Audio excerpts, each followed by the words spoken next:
Blog Talk Radio.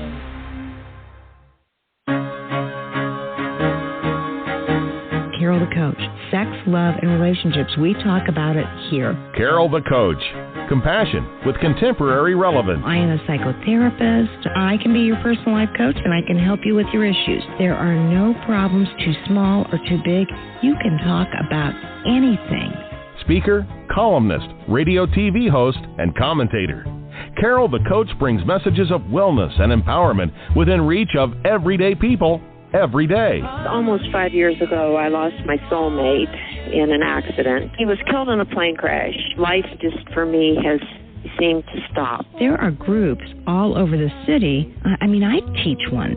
It is a specific way to start thinking so that you shift how you see the world, which then shifts your energy, and then you feel better and you actually see things differently. Carol the Coach. Always available, too, at carolthecoach.com. Now, I've got Russell on the line. I'm 47 years old. I'm a truck driver. I am married. I have a wife in San Francisco. Okay. I haven't been home in 6 months. My thing is, I don't know if I have a sex addiction or what the problem is. Why do I want what I can't have? And as soon as I can have it, I don't want it anymore. You're right on target when you say, I don't know if I have a sexual addiction. Well, guess what? Yes, you do. And you know what? That's my specialty, Russell, so you're at the right place. Continue. I meet women online, and I'm in a different part of the country. I travel all 48 states, so I love sex. I hear self-esteem issues. You never felt good enough, and you didn't feel like you were getting what you should have then, and you're reenacting that now. Do you want to change that about yourself? You get what you need.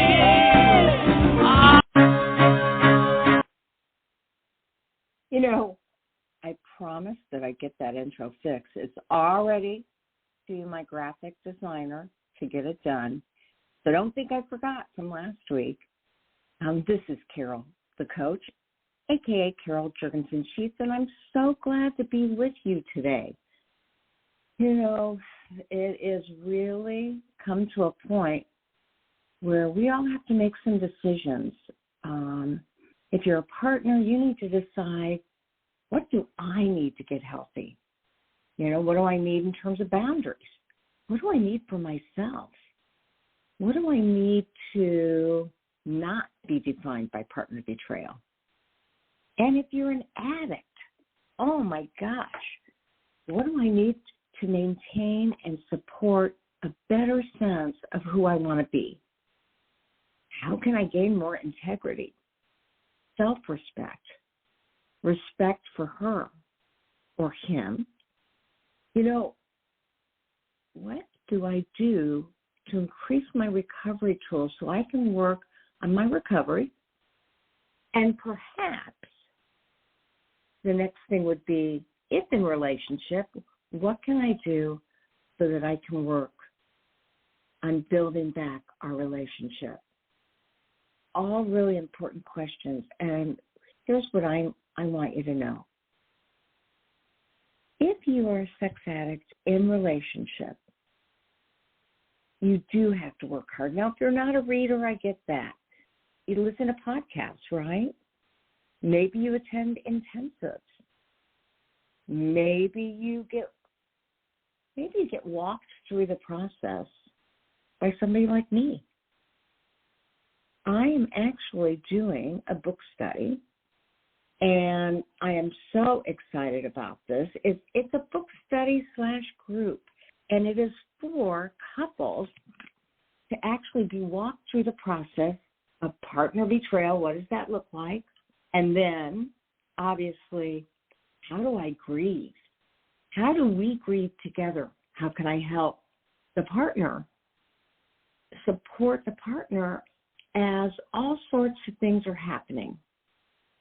So I want to tell you, if you're interested in starting that book study with me, you got a little bit of time. You go to my Help Them Heal website, and you do that by going to Sex Help with Carol the Coach. It morphs into Help Them Heal. And then you look for, let me just go back, you look actually for workshops, and the drop-down box says couples workshops. And then it will show you that book study that starts April 2nd. Couple book study with Carol the Coach, teaching you both how to heal your relationship after sexual betrayal. And we are actually doing several weeks of taking you through the book, helping you navigate what can I do to make the situation more safe. It's a 9-week course. It's 90 minutes, and it's incredibly affordable. So if you're interested, you have to register by March 25th to get the early bird special. Again, just go to www.sexhelpwithcarolthecoach, then go to workshops, and then drop-down box for the coupleship. I want to help you. I want to work with the two of you together, and I'm keeping this limited. We are going to get real and personal with each other, and I'm going to keep it safe. Now, that being said, there are so many opportunities for programming out there. I mean, that's the exciting thing, that truly what I know is that there are experts all over the world that can help you with your issues. And I actually, one of my mentors, Mari Lee, who helped write several books with Stephanie Carnes, for partners specifically, she contacted me and she said, Carol, you've got to meet these two incredible people. And she said, I want to introduce you because I want you to know what kind of programming they're offering and what they are doing with their own lives, the lives of partners and partners and sex addicts. I said workshops because they even offer programming that goes beyond that individual counseling and coaching. And so I want them to explain it because it just looks phenomenal. And, of course, I want you to know that they have pretty much designated their lives to developing programming that's going to work specifically for you. So Josh and Charlene Lewis, welcome to Sex Help with Carol the Coach. I'm really excited to talk more about your return to intimacy concept. I mean, that's actually the name of your website. Glad to have both of you. Thanks for having us. Thank you so much. I'm so excited to be here. I hear you all the time, and it's just really, really nice to be able to be a part of this. Well, we believe in the same things. We believe in the recovery for sex addicts, the recovery / redefining for partners. I mean, I just said earlier before you came on, I do not want partners to be defined by partner betrayal. I want them to have a new life. I want them to have self-care and to work on things other than partner betrayal. But we got to get that brain safe, right? I mean, we've got to get it stabilized. It's so traumatic. So tell me about your life. I mean, you two have been doing this together for a long time. So who wants to go first? I'm sorry. You want to say? Okay. Well, my name is Josh, obviously. And I got into recovery when I was 26 years old. I had a little bit of an alcohol and substance abuse problem. And threw myself into 12-step recovery and just recovery in general. And, you know, the last thing that I thought might be possible would be not drinking. You know, I had tried so many different times. And, you know, within 3 to 5 months, the obsession to drink just vanished. And, you know, fortunately has not come back in 20 years. Wow. And so I became really involved in 12-step recovery. You know, I've been the recipient of so much love and care and support, and I think I began to have faith in the human race again, you know, when I started going to meetings. And so sex addiction was my original core addiction, and I believe it came about because of sexual abuse and things that happened in early childhood. And, there was so much shame attached to it that, and I think it really affected me, as a teen growing up. Just felt so much shame growing up. I believe that my alcoholism and drug use developed to mask and cope with that shame, right? Uh-huh. And so I got into recovery from alcohol and drugs, and down the way, about 10 years, it came to my attention that maybe I would have to stop the pornography too. Now, before I had gotten into recovery, it was more than pornography. It was everything, escort, strip clubs, whatever I could do. When I got married, and when I came into recovery, I said I would not do any of that. I remember 3 weeks into recovery, I walked into a strip club and went straight to the bathroom, looked at myself in the mirror. I was like, you don't belong here, dude, and just turned around and left. That was the last time I had gone to the strip club. But Charlene had found me looking at pornography, and she's like, okay, that's it. You need to get help, or this is done. This part. Wow, you knew your boundaries, huh, Charlene? The funny, not so funny part about that is I was right in the middle of doing my CSAP modules. Mm. So I was like, oh no, we are not going to go down this route. Right. So yeah. Yeah, and then so I immediately got a hold of a fantastic therapist, and I'd been in and out of therapy for a long time, but this therapist was great in that she specialized in addiction. Her name is Carol Clark. She's fantastic, but she did a lot of EMDR work with me, which I had never done, and that allowed me to re-experience and go back to deal with things a safe way, and I began to heal quite a bit, Mm-hmm. And so doing that and applying similar principles, 12-step principles, and then, discovering that there were some things that I loved about 12-step recovery for sex, so SLAA, and other things that I, didn't like so much. And so I began to incorporate, things that I had learned from therapy and from other 12-step fellowships. So anyway, recently, I think it was over COVID, mm-hmm. I decided, look, therapy has gone to Zoom for the most part, mm-hmm. and there's such a great need for help with sex addiction. I had been to 12-step meetings, men's meetings, and 11 of 13 of them on my count were still suffering with pornography addiction, and this is with, over a decade in recovery. So I was like, this is a serious problem. So I was talking to Charlene about it, and I said, hey, you have all of this literature and this stuff on a program, this recovery start kit. Why don't we take a look at it? And it was a lot. It was really, really, incredible, but it was a very regimented, very well thought out program, but it was just a lot to wrap your head around. And it took me a couple of weeks to begin to think that I understood it, to find out that I didn't, to circle back several times. And, initially I asked Charlene, why didn't you do this? This is awesome. And, after a couple of weeks, I was like, okay, I see why you don't do this. It would be a full-time job just trying to begin to understand it, never mind coordinating it. So.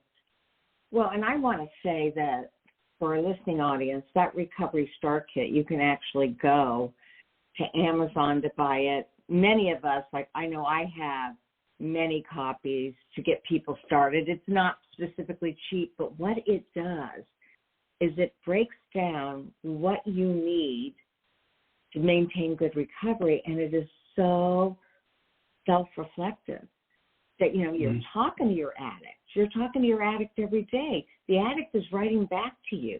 The addict is letting you know what the addict is going to do to get you to come back. And so it's just the most beautiful spiritual program, even though it doesn't reference God, it does reference higher power. But it's an amazing, amazing kit. And let's face it, we all agree Patrick Carnes is a genius, right? Mm-hmm. 100%. Yeah. Okay, so now I don't want to cut you short, but I'm thinking to myself, this is a lot of time that you were in recovery, both from alcoholism and sex addiction, and we know it's a whack-a-mole. when you stop one, the other one rears its ugly head, or if you thought you had control, you start minimizing and denying. You just start doing what Patrick Carnes says is that first recovery task of going into denial that therapists and coaches, recovery coaches, have to. And so, Charlene, you were really a deal breaker for him, weren't you? Yeah. Yeah. Definitely. I mean, you set some hard and fast limits. And did you get into this field because of Josh's addiction? No. So it's interesting. I kind of fell into this. I also am in recovery. I have 19 years sober from drugs and alcohol. And for me, maybe I had 2 years sober when I started. My passion was always helping addicts. I grew up with a dad that was an addict who got sober when I was 10. So I started working at South Miami Hospital addiction treatment program in a residential program with 2 years of my own sobriety. And I loved it. I loved doing groups. I loved doing individual therapy. And what I started noticing was that 99% of these people had sexual issues. But no one was talking about it in treatment. You know, it was almost like all we're focusing on is drugs and alcohol, and no one's talking about sex, masturbation, or even the people that were in treatment and were married and then had to go back home and have sober sex. So I went into getting certified in sex therapy, and I became a certified sex therapist, thinking that the sex therapy was going to have to do more with like trauma and addiction. It didn't as much. It was more erectile dysfunction and more of the medical sexual dysfunction. But I was already in it, so I was like, okay, it's going to be a good thing to have. But I really wanted to focus on the sexual addiction piece and sexual abuse. And my go-to is definitely trauma work. I love working with trauma and really seeing the hope come back and that darkness leave, and kind of like what you were saying about the partners, like really going from all of this pain to empowerment, you know, to being empowered to take their lives back. So I started doing the ICAP modules and became a certified sex addiction therapist. And I don't even work that much anymore with alcohol and drugs. I really just focus on sex addiction, couples work, and partners.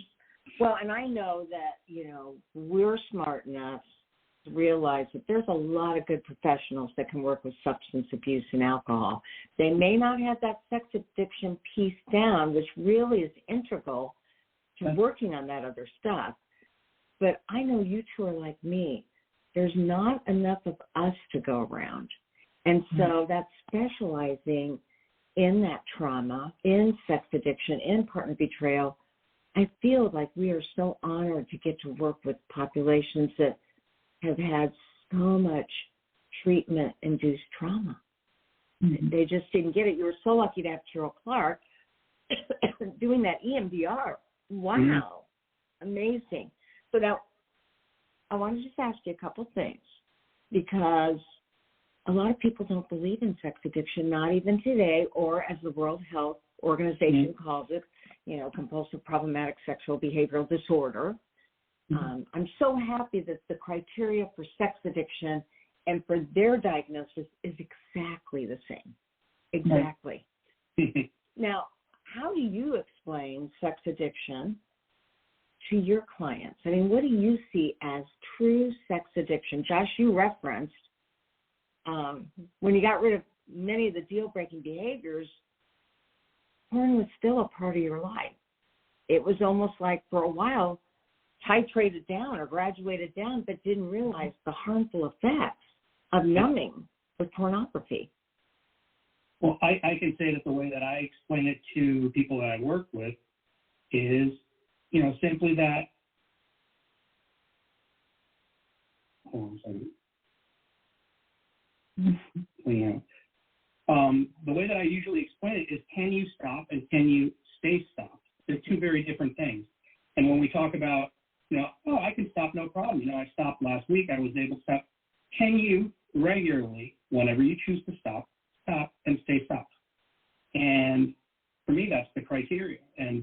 when I work with guys, they can't honestly say yes because, and that's the thing, losing control, being powerless over it. Well, and they do things like they fool themselves. They'll say, well, I figured out a way to do it without touching myself. Or, well, I don't have full erections. Or I didn't ejaculate. So I didn't do the real meal deal, so it doesn't count. And so we really have to help them understand the brain doesn't know the difference. The minute you're even thinking you're going to go and masturbate or look at porn, you're already in cycle, right? Mm-hmm. And I take a little bit of a different approach at the beginning in the sense of so many of my addicts or partners come in with so much shame just around being a sex addict and like the ickiness of sex for them, that I, especially at the beginning, really try to focus on that it's an intimacy disorder, right? So I go into like the attachment styles and how a lot of their upbringing, their childhood, they may have felt certain feelings, and it was natural to go to masturbation first or watching pornography first, and that Patrick Carnes, that together wires together. That they didn't know any better when they were children, and it was a coping mechanism, to get out of whatever feeling they were experiencing as a child. So I find when I focus a lot on that part, it kind of takes down the defenses of I'm this disgusting person, or even the battle of whether you can stop or can't stop. It's how are you using sex? How do you view sex? When do you use it? And they seem to, be able to connect with that of like, oh, I have an intimacy disorder. And then we go into, yes, and it comes out in this way with sex. For some people, it comes out with alcohol. For some people, with shopping. But I think that labeling it or identifying that intimacy piece in early childhood and attachment is really important for my clients. Mm-hmm. And hence the name of your website and the programs you do. Tell everybody a little bit about your programming and kind of the different levels that you use with clients. So I'm going to let Josh kind of explain more of the details, but when he was talking about at the beginning, like during COVID, all of my clients obviously went to Zoom. And I feel sometimes as an individual therapist, seeing a client 1 hour a week, it's a lot. It's a lot of information to try to give them in 1 hour. And I came from a residential treatment model, where they were 7 days a week, a lot of groups, a lot of educational process groups.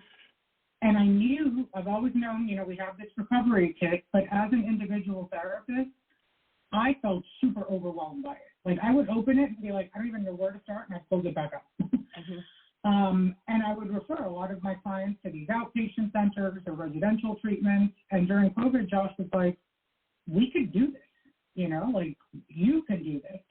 So he really, helped me and encouraged me a lot in like doing the videos and breaking it down. And that's one of the things that we offer. It's kind of like a outpatient on Zoom, with groups, with individuals, with the support.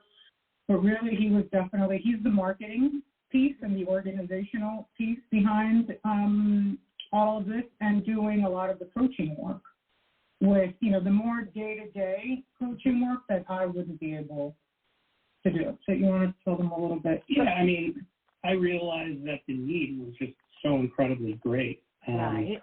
And it was either spend tens upon tens of thousands of dollars, which I have friends and family members and people that I know who have had to do, mm-hmm. to relatively good success or mixed success. They're definitely better than no treatment at all, for sure. Mm-hmm. But, most people that needed it could not afford to do it, wouldn't be able to leave their station in life as husbands, as wives. And so I thought, hey, this would be great if we could get something that was similar to my own experience in rehab, because it was a fantastic experience, to be able to do that for other people online. So group, psychoeducational, being able to process things individually, and, dispelling shame. shame, like right away, and really getting into the work. And I think also the way that you communicate with the therapist who refers, so that it's really a community, trying to help this one individual or this one partner. So the level of communication between the referring therapist and Josh or myself really helps give that feeling of like we're doing this as a team. Because a lot of times I know as a solo practitioner, I always kind of felt, lost sometimes. Like, yeah, I could go do a supervision session, but it's easier if I had someone to just talk about the same file with. So I think that was also really helpful, like the team aspect of the program for individuals. Okay, Right, so let me get this straight, though, real quick. So you created, is that your remote program? Mm-hmm. Okay, so you created this program that's like an intensive, but it's a solo program. You don't throw 10 people in that same program at the same time.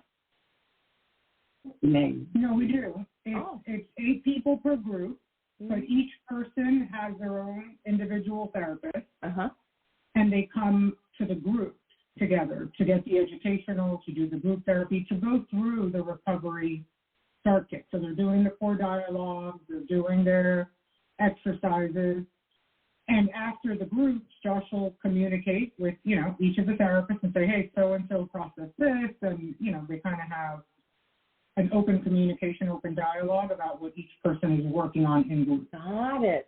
So then this lasts how long? The groups are how long, and then it goes how many weeks, and... Yeah, so it's 9 weeks long. Really, it's 8 with the first week, which is really introductory, just getting people up to speed on how the website works, how we interface, making sure that they've, signed consent for us to communicate with their therapists, making sure that, they feel comfortable with what we're doing. And then we work through modules. The groups are an hour and a half. Right. And I meet with guys individually for about 45 minutes. And then, of course, they're seeing so it's required that they're seeing their CSAT therapist once per week. Okay. And is this during the day? Is this at night? Is this every day? What's the time commitment? So the groups have been on Sunday evenings, which has been great. Right. Because it's kind of a way to, get ready and prepare for the coming week, and also process and remove any of the difficulties or shame from the past week. And, they generally meet with me on Thursdays. And of course they have all of their homework and their psychoeducational video. And it's a lot of work. It's, it is the equivalent of treatment. It's 25 hours of work minimum. Wow. Yeah. And the way that Josh started up, like, since he's the techie part, when they go online and do their work, it'll show Josh whether they've completed it or they haven't completed it. So he can hold them accountable, if they say, oh, yeah, I'm done my work, well, it hasn't shown up here. I got those courses, too. I know. They give you a little time clock. Oh, he's only looked at a quarter of it. Exactly. So there's no BS. I mean, if there's BS, you catch them on it. That's sometimes a part of addiction. It's that deceit and that not really committing to the process. That's surrender, which is task number 3 of Patrick Carnes. Surrender to the process, right? Mm-hmm. I think another great thing about the program is that it has like a partners section as well, right, if they want to, because a lot of times the partners feel lost. The addicts come in, they're in therapy, they're getting help. If they're doing well, you could tell, and they're starting to feel better. Partners can sometimes resent that. Like you have these groups to go to, you have people to talk to, and I can't even tell my sister or my best friend. It's so sad to see how isolated they can be. And I did a facing heartbreak workshop a while ago. That was recorded and edited so that the partners can have that, and if they wish, they could go through it themselves as well. So that's a 14-week program, and they're able to go on and work through facing heartbreak. And see the question and answer sessions that Charlene has, each week with the group. And, it really makes, I believe that it makes partners feel a part of and not alone very easily, at the click of a button, which is kind of, different. So it's really nice. Mm-hmm. Well, yeah, and the beautiful thing is that you got the therapist who's also a sex therapist, and then you've got your recovery coaching, which, let's face it, it is so wonderful for people to be able to get that accreditation so that they can see anybody all over the world. You're not tied to, our intensive is only for people in Michigan or Miami or California. Really. So people that are interested, they can go to your website, Return to Intimacy. Mm-hmm. Did I say that right? Isn't that Marianne Williamson's book? Well, it's Return, the number 2, and then intimacy.com. That's right. That was her book is Return to. I don't know. Actually, Return to Yesterday. I don't know. Maybe it's Return to Love. I don't know, but yeah, that's right. That's it. Return Very to close. One of my favorite books. Okay, so they can go to returntointimacy.com, which is your website, and they can check out. I know I don't want to say this on the air, but the truth is I tried to check it out today, and for whatever reason, I couldn't get any of them to open up. But you checked it for me? I did. And after the show, I will make for certain that it's loading. Basically, what had happened is we started the Kajabi course site, and then there was the original site, which is WordPress, and getting them to behave was difficult. But, we're working it out. Right. Well, I was doing my homework, but I love the 3. You've got 3 different programs here. I mean, you have the Patrick Carnes program. You've got the intensive, or I can't remember remote intensive work or something. Basically, EHAB. Okay. It's an EHAB. So tell our listening audience, you call it that because it's delivered in ones and zeros electronically. So being able to connect through the web really became essential, during COVID. And, it's a modality that works very well. Well, and I know our listeners can tell that these are 2 people that are destigmatizing sex addiction. So oftentimes when you tell somebody you're in this field, they go right for pedophilia. And it's so much more. Although I was just telling somebody yesterday, although that's a different ballgame, it still falls under sex addiction, It's offending behavior. Now, what do you do to ensure confidentiality? Well, for the course, we have releases signed. Everything is done through double encrypted Google services. All of the communications are encrypted, and there are releases for all of the communications that we have with the therapists. And can I ask a really personal question, but it's not about you two? Can they keep their stuff forever? Can they go back through some of the coursework that you've given them? Yeah, so I make it available for roughly a year and a half afterwards. And Beautiful. The reason is some of them feel like they could have done a better job getting through things. And it is very brisk, and I want them to be able to go back and make sure that, things are great. So, I'm perfectly fine with keeping people in there, letting them do it because, they've paid for it and they really deserve that type of care. Right. Yeah, that's important too. Like, unlike regular, rehab where you're done with your, 9 weeks or 12 weeks and then you're done. I mean, some places have aftercare. Mm-hmm. Josh really does, because of his and mine, but he's the one, doing the EHAB part. His main goal and his main, desire and what's in his heart is to help. you know, to really help these sex addicts and be there. I mean, sometimes I have to tell him, hey, you need to back off a little. Mm-hmm. You know, it can't such a giver. Yeah. But if they're done with their, 8-9 weeks and they want to stay in the group, they can. He opens up another group. So he'll never say, okay, it's 9 weeks, you got to go.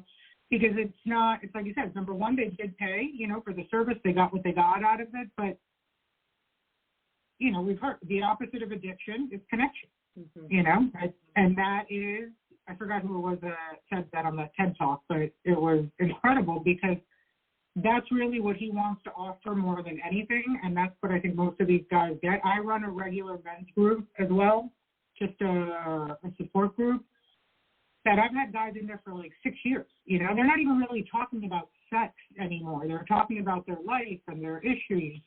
And that connection, especially for men, they don't get a lot on the, the normie, quote unquote. Many have never experienced that type of intimacy either. Or have even ever experienced it. Right. Well, this is exciting stuff. I was just saying before I came on with you two that I have my first ever book study group that goes through Help Them Heal. And so I'm asking couples to come in, and it very much feels like it's going to be an intensive. It isn't. But it's a weekly 90-minute session on how to do the group and what is going on in your life.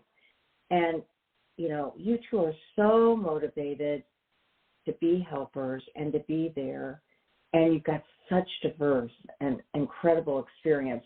Now, how can they get a hold of you? What do they need to do? I mean, you've got a couple of videos on there from hell to heaven. And, you just got a lot of stuff going on.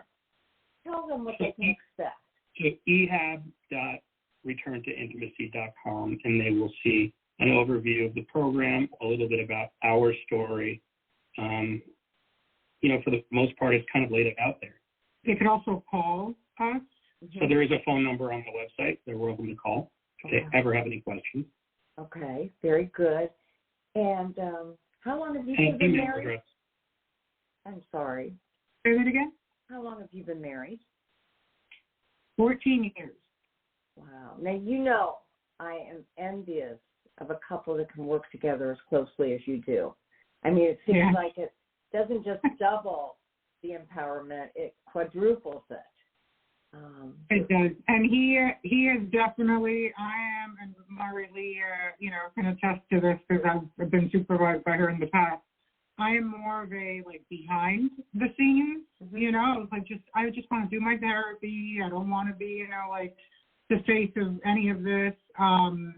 But he's really helped me kind of come out of my shell, do these podcasts, which I don't necessarily do a ton of either. But it's important. And I had to remind myself, if my true desire is to help people, then I have to kind of walk through some of my own fears, and be able to get the information out there. But Josh has been extremely helpful with that. And the 14 years of our marriage has really also shown that couples can work through anything. This hasn't been an easy 14 years by far. We're in therapy. I'm in individual therapy. He's an individual. We do couples therapy. And I am the type of therapist that will self-disclose that's appropriate, and I find that is so helpful for my clients because when they can hear that I'm an addict, I'm the partner of an addict, we're still married, things get better, I'm trained, it's a lot of components that they can relate to, they can identify with, and it's like, okay, yeah, and she's a professional also, she knows what she's talking about. But it's helpful, it's helpful to give some real life experiences as to this is what it's like living with an addict. Even if he or she is in recovery, it doesn't mean it just goes away. There's a lot of little traits that rear their ugly heads throughout a marriage. So let me ask you, because we have to wind up now. Do you know of any other programs like this in the country? Not online. That's what I meant, online. No, not online, which is why, that was a big reason why we did it. Well, congratulations, because it's innovative. It's it's so supportive. It's psychoeducation, but it also sounds like it has a component of therapy. And Josh, you do a good job on Thursday of rounding them up and talking about things. And Charlene, with your love of trauma, obviously you're looking at this from different perspectives. Now, you said, I can't remember how you said it. So you've done the courses, right? I mean, you're the face of the courses. Right. Yeah, I am too, for all my books. And then, do you have a podcast? No, I don't. Okay, well, you guys should consider it. I've been dying to get her to do it. I could feel that, Josh. I mean, the main reason that we started doing this, it was because I thought she needed to get out there because as a clinician, I've seen her work. And I've had many therapists. I've been in therapy most of my adult life, and she is incredible. And I know that maybe she doesn't feel that all the time, but I wanted a way for people to be able to see the way she works because it's so honest and so loving, but at the same time. Well, she doesn't really have that iron fist. You just heard her earlier. I kind of have that iron fist, and she's like, well, Carol, really? I go in from a different perspective, the perspective of childhood issues and trauma. And that just came, it radiated. So thank you both one more time. I would love for you to look at their course, see if it's a fit. They're open for lots and lots and lots of different questions. It is return, and then the number 2, obviously 2, intimacy.com. And at that point, if you have more specific questions, you can give them a call. Their number's at the bottom of that website. And keep me posted on that upcoming podcast you two are going to develop. And thank you. I want to add one more thing as I was hearing you due to the closure. This course is as much for addicts and partners as it is for therapists. Mm. And what I mean by that is, because it's kind of how it started, it was for me as a therapist to be able to have somewhere, like let's say Josh, wasn't my husband, to be able to have somewhere that I trust to send my patient to where I don't have to do all of the work, right? I could send them there to do a weekly group, work on some of the recovery tasks that are in facing heartbreak, have that kind of recovery coach during the week, and be able to communicate as a therapist. That would have been an incredible tool for me because I felt so overwhelmed, me just being alone with, a caseload of 10, 15, 20, however many, different therapists see. So I just wanted to make that point, that it really is as much for the therapist to be able to have that adjunct support as it is for, any sex addict or partner that's listening to and say, hey, I want to call for myself.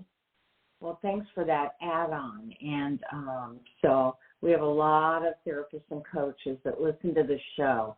And so you can check that out, too, because it sounds like it will enhance their skills. Exactly. And they may end up putting people into your program because they like what they see, right? I mean, right. It's a win-win. Yeah. And hopefully their clients get the goods, and tell other people that their therapist is amazing. There you go. There you go. All right, guys. Thank you so much for coming on the show. Good to see you. We'll catch up at the next symposium or the next one.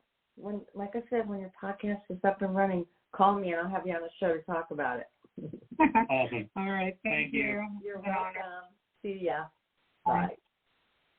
So obviously, 2 very committed professionals that have a variety of skills to offer you. Well, guys, that's it for me. If you are a professional and you want to join the IRCM team, I got an IRCM workshop coming up, 3.5 days, April 10th through the 13th. We'd love to have you. And you'll learn lots and lots of things about yourself, about your clients.